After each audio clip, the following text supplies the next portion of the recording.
You're listening to an Anazao Ministries podcast.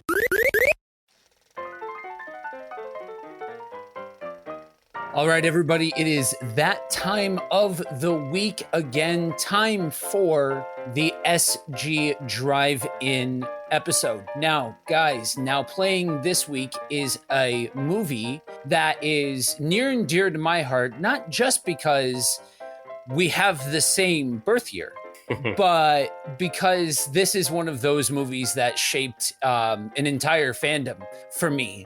We are talking about the classic Batman 1989. And for this awesome adventure, I am joined by the one and only Will Rose. How we doing? Doing great. I'm presently down working our youth beach retreat week. And so I'm sunburned and got stung by jellyfish, but I was able to surf a little bit. There's kids running around. The Wi-Fi is suspect. So hopefully we can get through this entire episode without an interruption or my face freezing on your screen, Joe. So for those of you keeping track at home, I just want you guys to know that Will is, quote unquote, working at the beach. That's right. Make sure that everybody caught that. Absolutely. Yep, exactly. There's a reason I did some youth ministry for a long time and dipped my toes back in that water, because you can go to a theme park or go to a beach or go to a mountain camp and call it work. Right. Exactly. So this week we are here to talk about Batman. And I rewatched this movie. We had just watched it when The Batman came out earlier. This movie, fun facts, this was not the first Batman movie that I saw. The first one that I saw was Batman and Robin. Oh, wow. And I had seen, I was a huge fan of all of the cartoons that were around at the time and all of those kinds of things. But Batman and Robin was my first exposure to the movie side.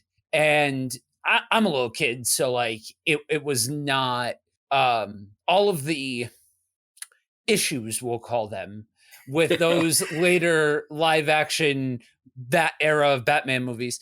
It was colorful, it was loud, it was Batman, it was all of the things that a little kid wanted out of a Batman movie. And so as I got a little bit older, I watched through some of the older ones with Batman 89, Batman Returns, and all of that. In this movie, I think it's safe to say for me, this movie is one that really my appreciation grew with age, because there's so much character work in it that as a little kid, I'm almost glad that I saw some of the later toy commercial-esque Batman movies first, because they were more little kid-ish. They were more bottom of the shelf sort of thing. Whereas these are definitely more focused on unpacking the actual character of Bruce Wayne Batman, which I'm not complaining about. I absolutely love. I just don't think I would have appreciated it nearly as much as a little kid. So what was your first interaction with this movie? Is this one that was part of your zeitgeist growing up as this was coming out? 100%. So this was my first Batman movie, because in 1989, I was heading into my junior year of high school. So I had grown up, I'm a Marvel kid, so all the Marvel heroes were my favorite growing up, but I also grew up on Super Friends cartoons and reruns of Adam West Batman.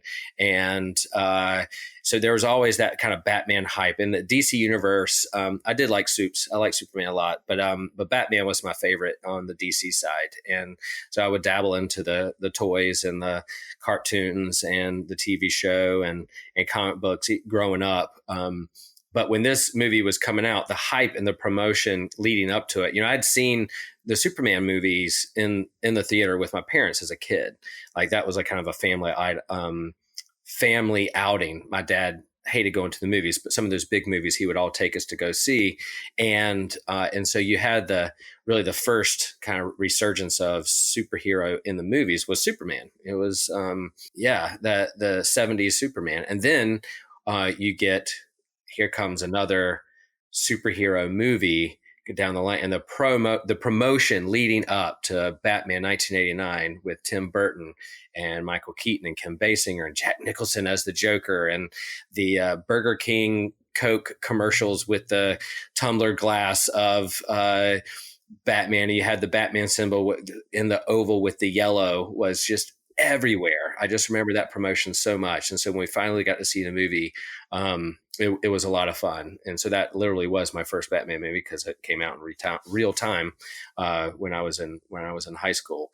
But yeah, just the star powered the star power of the movie and the people they got to bring in. There was a little skepticism of Michael Keaton playing Bruce Wayne, but Jack Nicholson as Joker was just incredible. But Jack Nicholson was super hyped up as this kind of Joker with the reminiscent of his smile. We all remember what his smile and craziness was like in The Shining. Here he's bring that kind of psychosis and creepiness and craziness to the actual Joker character. And that was kind of the hype around it. So yeah, we went in full. And then when you hear, like, of course you have Danny Elfman doing the music, but also you have Prince and the soundtrack leading up to this. Just everybody was hyped. They brought everybody in and threw everything into this movie, and we were there for all along. Yeah, it's funny that you say the fast food promotions being like a big thing. My first exposure to this movie was the promos as well, like as far as some of the later ones. So for me, the fast food promos for the later movies were the exact same thing that kind of caught my attention. Because, you're a little kid, Happy Meals, the whole 9 yards, the toys and all of that kind of stuff. And so that was a really big part of it for me as well in getting introduced to these movies, even though it wasn't exactly the same movie. But it's funny because when I went back and heard about the original Batman movie and the fact that it was directed by Tim Burton, I was already super excited about that because of Nightmare Before Christmas. That was such a big part of my childhood. And I knew the name Tim Burton from that. And I knew I loved that movie. And so to hear that Tim Burton directed a Batman movie was very exciting for me as a kid. And, to see everything that Tim Burton put into that movie and the way that he created an environment and made Gotham its own like living character in the whole thing, and not understanding why, I actually didn't realize how much fan backlash there was on Michael Keaton until way later, because I had no idea who he was when I was watching it. This was the first thing that I ever saw Michael Keaton in. So I didn't know that he was like a rom-com comedy guy other than, this. But I think Michael Keaton brings the brooding factor that you absolutely need in a Bruce Wayne.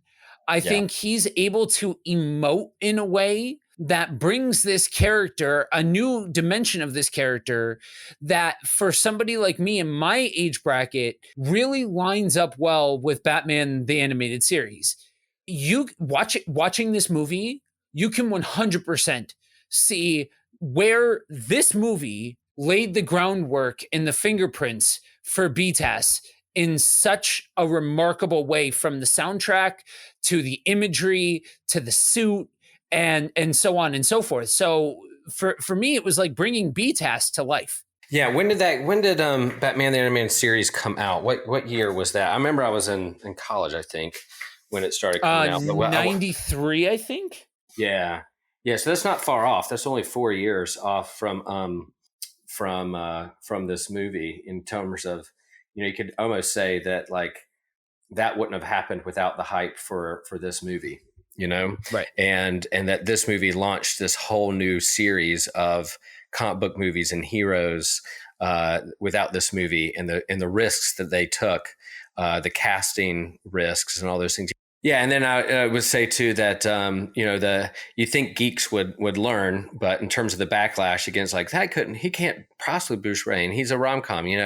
Same with things that were said about Heath Ledger. Oh, he's just kind of a cute, handsome dude who's in these rom coms. What could he do with the Joker? And you see what he did. Michael Keaton being Batman, being Bruce Wayne, we should have learned our lesson. He did great. You go back and watch it, and the way he handles that character, his acting chops. Is fantastic, and the fact that we might have a multiverse Flash movie coming out that's going to bring Keaton's Batman back is pretty exciting as well. Yeah, especially when you consider what we've seen from the suit, that they've basically updated the '89 suit to fit like old man Batman is out of bounds. But yeah, this between Keaton and Jack Nicholson, they both, I think those are exactly for the time period and the environment that Tim Burton created. Those are exactly the kind of actors that you need for that kind of role. In that environment where Tim Burton, kind of made everything a bit larger than life.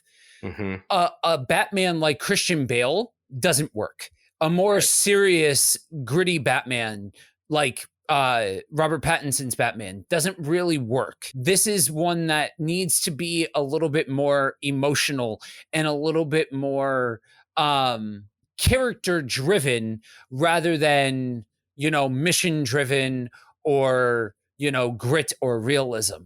And it's funny to me how divisive that Jack Nicholson's character is in this, and Jack Nicholson's portrayal as the Joker is in this movie.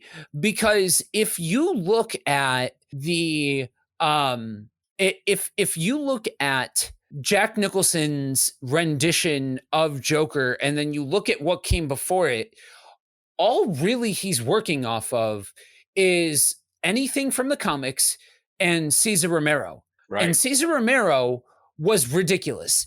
But for those of you that don't know, I believe it was the first portrayal of the Joker was he was trying to trademark making fish smile, like giving fish the Joker serum.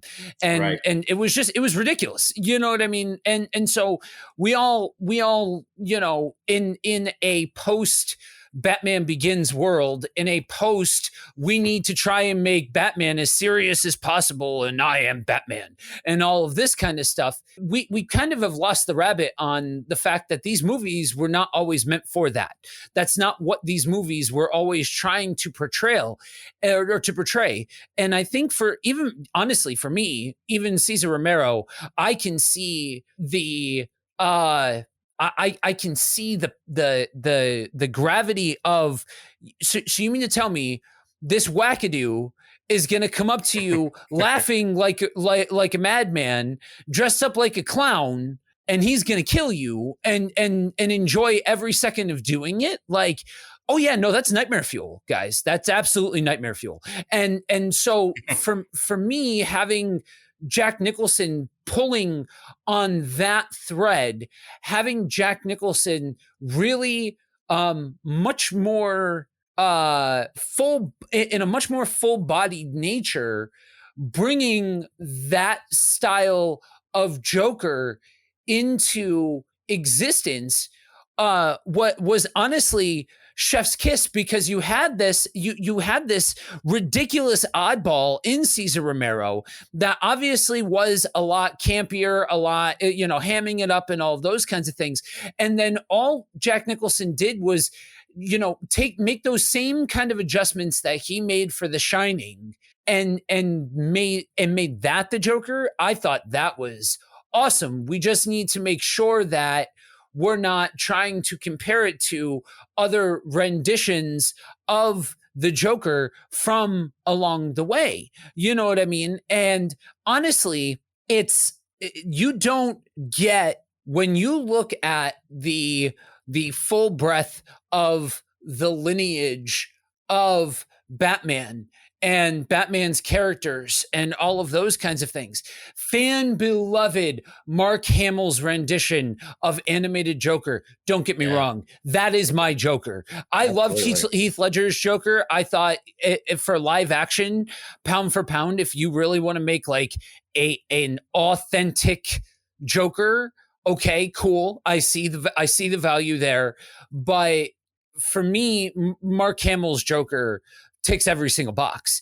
And I don't think you get there without the line of Jokers that you had before that with Jack Nicholson, Cesar Romero, in the comics. Yeah, and when I think about summer blockbusters, this is one, because they're not just trying to get the comic book fan; they're pulling in so many people. So people my mom's age are like, "Oh, I know Jack Nicholson. Maybe I'll go see this." I saw him in another movie. You saw Kim Basinger. They're the hot actors and actresses of the day. So they're like, they're trying to get as many people into the theater as possible. So they're going to get the big time names. And what they did in this movie to set up future Batman and Joker and villains and the character and the animated series, you wouldn't have all that without this movie. Yeah. And we need to, it wouldn't be a geek podcast if we didn't take a second to shout out Lando himself. Oh, Billy D. Yeah. So one of the biggest travesties for later Batman movies is that Billy D. Williams did not reprise his role. He wanted to. They pulled the plug, and so for everybody that gives modern DC a hard time, we've been dealing with this as DC fans for quite some time. You know what I mean? They in a lot of ways are allergic to making money in certain regards, but Billy D. Williams, like, it was a really cool take to see the combination of relationship building that was taking place. There was, you have these relationships being formed. You have this actor that can do character acting so well, and you actually care about him. Take us on a journey. Two-Face is one of the most heart-wrenching characters in Batman's mythos, and so complicated and so layered and so nuanced that you had the makings for something really special. And honestly, that relationship piece that goes into a much bigger piece of this whole pie that I know you and I really do jive with when we're looking at what brings us to the yard, what makes one of these movies spectacular, what really gets us immersed. Lived in story. Give us a lived in world with an immersive story, tell some story, build some relationships, make this 3 and 4 dimensional. And when you are starting from Jump Street, this is starting those same building blocks that made Marvel what it became with the MCU, with taking time to build the relationships that will later on pay off to have a more fully flushed out and rounded out world. Yeah, and I think they were, as the movies went on, they were still chasing that star power to get people in there. Who can we get to Riddler? Who can we get to be Mr. Freeze? We're going to get these big time actors and comedians and the big names of the day. Billy D's not the biggest name. We know him from Star Wars, but not much else. It would have been great. And we're not doing recommendations just yet, but and we don't do it on Drive-In, but there is a comic book out there where they continued Batman 89. If you go out and find it, they continue that universe of the movie, and Billy D shows up there as Harvey Dent again, and as Two-Face again, which is good work on his end. He finally gets his due there in the comic book. I don't know if he's getting paid for that, but he's definitely showing up in that book, his likeness and his face. Yeah, so there's an interview when they first announced 89, because there was definitely a subsection of fans that when they announced that comic book series, they were like, okay, so are you going to right the wrong and bring back the original Harvey Dent. And they said yes, and he was asked about it, and you could see his eyes light up that he was getting a chance to, like, this was an opportunity for this character to be more fleshed out and things like that, and he was all too happy to be a part of the universe again and have that character picked back up. Yep, absolutely. So, I would not, I'm a huge, being a music geek, being a musician, all of those things. This soundtrack is so amazing on so many layers, because if you listen, for all of you eagle-eyed millennials out there, if you really listen to the soundtrack, you can hear exactly where the BTAS soundtrack came from. The BTAS soundtrack is directly inspired by 89. Everything about BTAS is directly inspired by 89.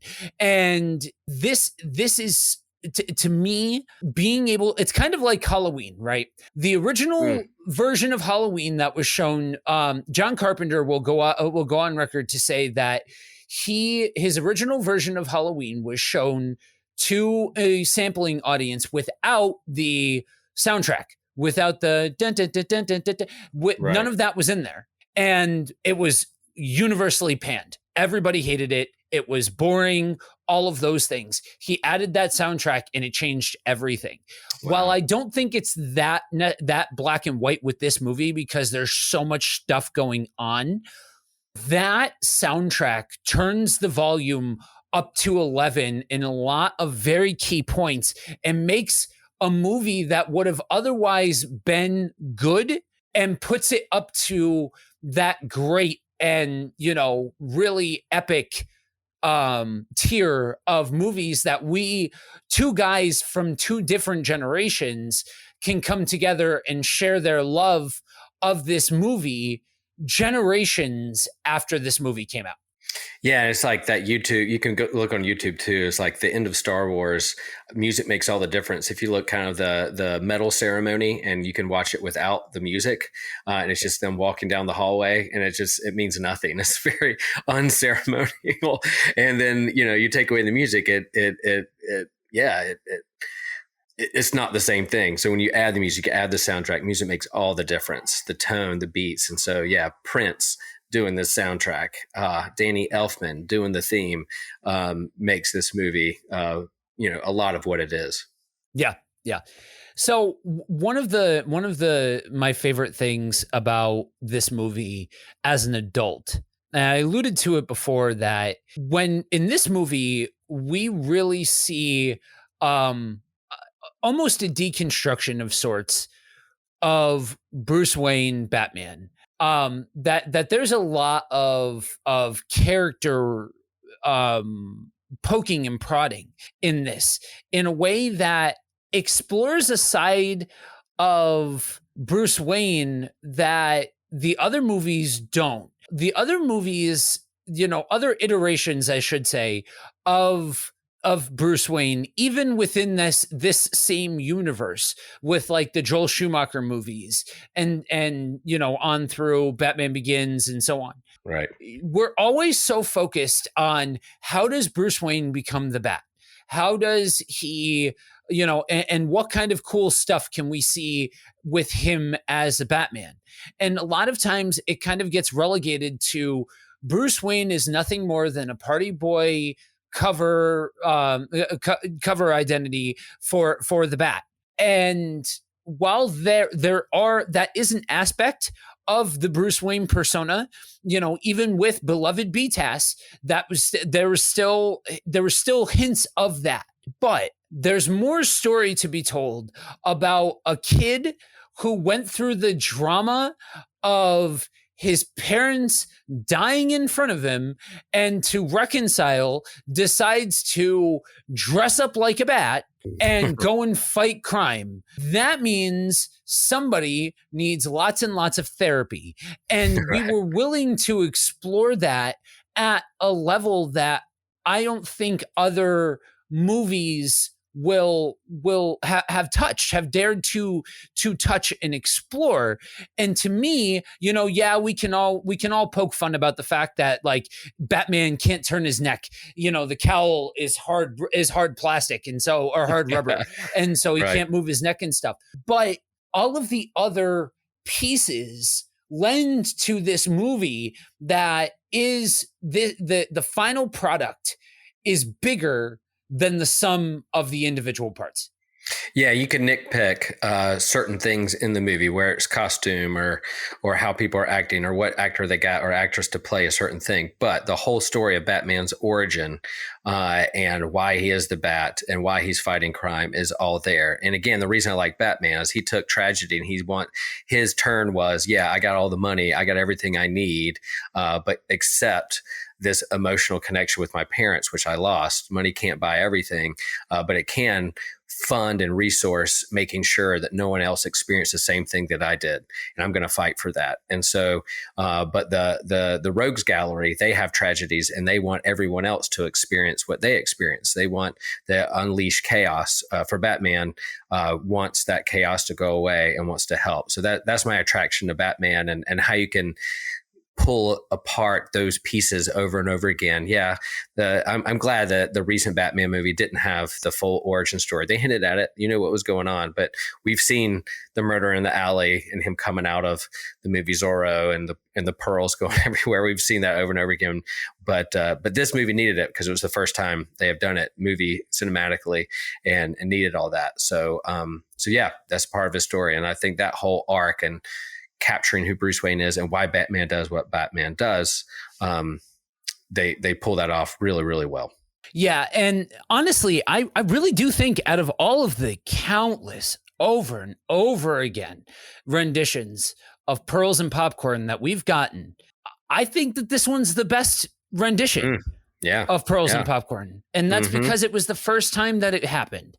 Yeah. It was the first time that this was depicted live action. And so I too am very glad that they didn't do that for the 87th time. Quick question. They didn't even do that in like Adam West Batman. Did they ever do an origin story or explain why he's Batman in the Adam West Batman?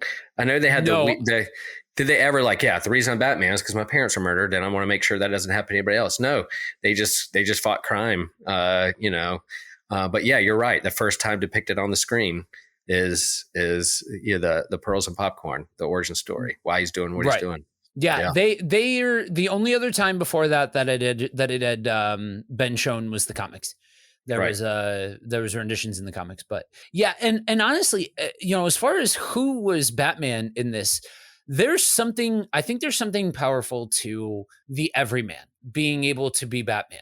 Yeah, and that it's the same deal that I had with the selections for both Bruce Wayne and the Riddler in the newest rendition.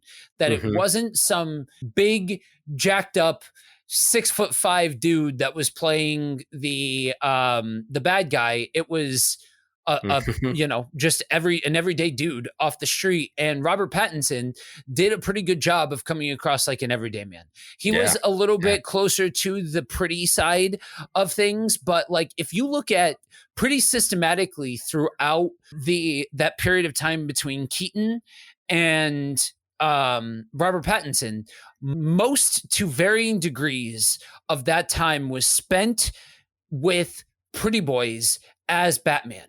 Like it was more important for Bruce Wayne to be pretty than it was for Bruce Wayne to be somebody that you could look at and say, okay, this is convincing. Yeah, Christian Bale probably gets the closest to checking the boxes, but even still, they still made it a point to make him a pretty boy at times and such.